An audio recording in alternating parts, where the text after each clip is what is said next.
Assalamu alaikum wa rahmatullahi wa barakatuh. I was asked several questions in the exam that is called January 2021, which some people call March EST 2021. The first question is number one, you have different tenses, so you have to figure out which tense you need and what is the subject. So here it says the singularity is described as the point at which advances in artificial intelligence. Your subject here is going to be the word advances because you're going to look before the verb, cross out the prepositional phrase. Your subject is going to be advances. Advances is plural. You need a plural verb. And so that's why your answer here is going to be B. It's also in the present tense, the same tense as the whole sentence. Okay, like that's number one. The next question was number four. Number four, it's a word choice question. You have to choose the word that gives you the correct meaning. So you're going to go back and you're going to read. It says, with the singularity something, an AI-enabled machine will have achieved cognitive abilities beyond that of the most human, of the most gifted minds. With the singularity realized. What does realized mean? Really, realized means becoming obtained or secured. It's happening. Okay, happen. And that's the meaning that you want here. You don't want the word acknowledge, which means it's accepted. You don't want the word gained, which means to obtain or to and you don't want the word understood, which means comprehended. Okay, so you want the word realized. It's just idiomatically, that's the way we use the word realized. It means like something is actually happening. So that's number four. Okay, number five. Number five, you have different verbs. So you need to choose the verb tense that will give you the meaning. So here it's talking about with the singularity realized, an AI-enabled machine will have achieved cognitive abilities beyond that of the most gifted human minds. You're going to use the word will have achieved because we are will have achieved, sorry, that's A, because we're talking about the future perfect tense. We use the future perfect tense for actions that will be complete before a specified period in the future. So here we're talking about in the future, when it's going to be realized, this is going to happen. And so that's why your answer is going to be A. Okay, it will be completed by this time in the future. So you're using the future perfect tense. Like, the next question is number 6. It says, which choice provides the most relevant introduction to this paragraph? Notice this paragraph is talking about how some things are going to be positive and some things are going to be negative. So you need the answer choice needs to reflect this idea. And so that's why your answer here is D. Okay, this one is only talking about the positive. This one's only talking about the positive. This one is talking about positive. I don't want positive. I want positive and negative. And so that's the only answer that will give you those two meanings. All right, next question is number 10. Number 10, you have different structures, okay? So if you look at your answer, you're going to find that there is a comparison in your answer. So you have to make sure that you're comparing two like things to one another. It says, as a result, survey respondents believe the singularity will be achieved much sooner than what? So this is comparing the survey respondents' belief to the belief of the expert. Much sooner than do the experts. So I'm comparing survey respondents believe to experts believe. So that's why your answer is B. I need the verb do because we're comparing belief to belief. So that's why your answer here is B for number 10. Okay, next question is number 14. Number 14, it says, which word is most applicable to the nature of these online advertising techniques?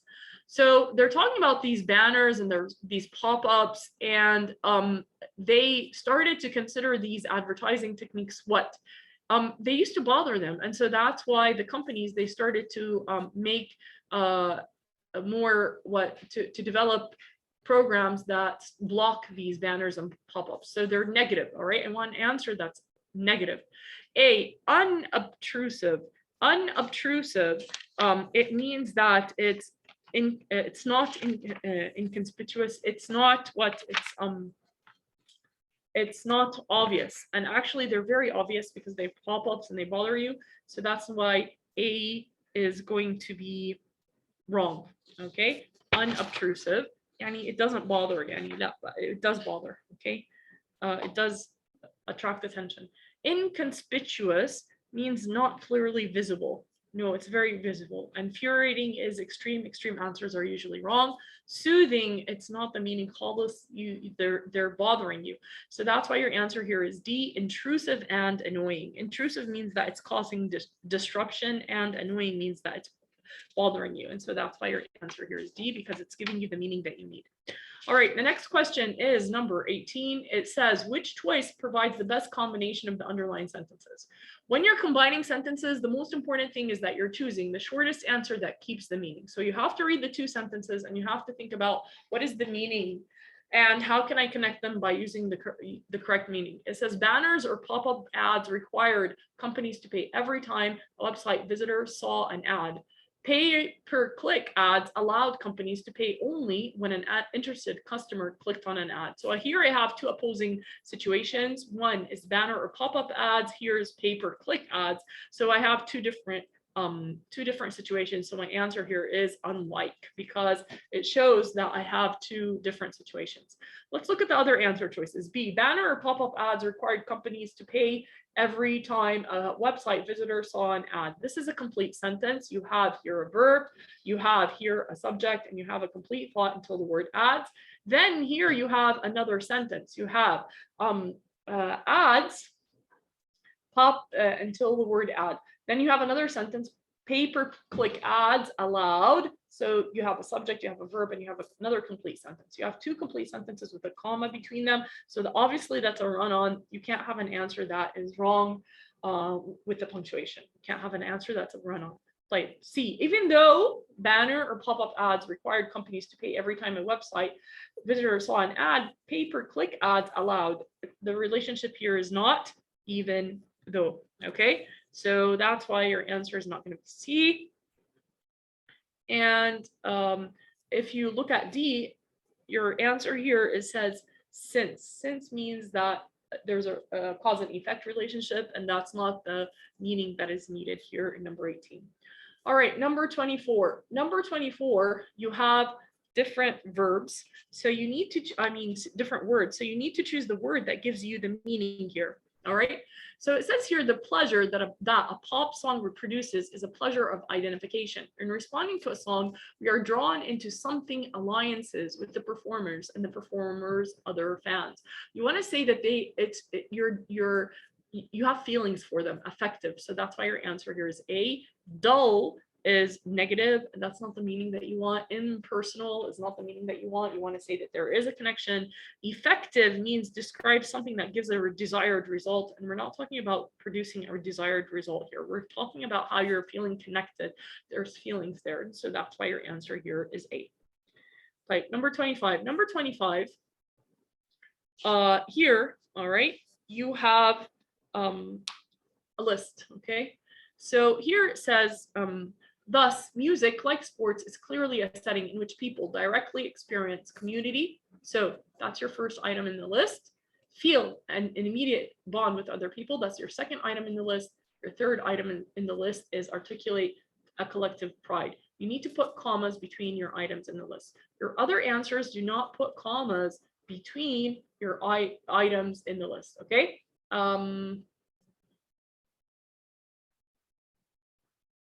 So if you look at here, A, it says, thus music like sports is clearly setting a setting in which people directly experience community, feel an immediate bond with other people, and articulate collective pride.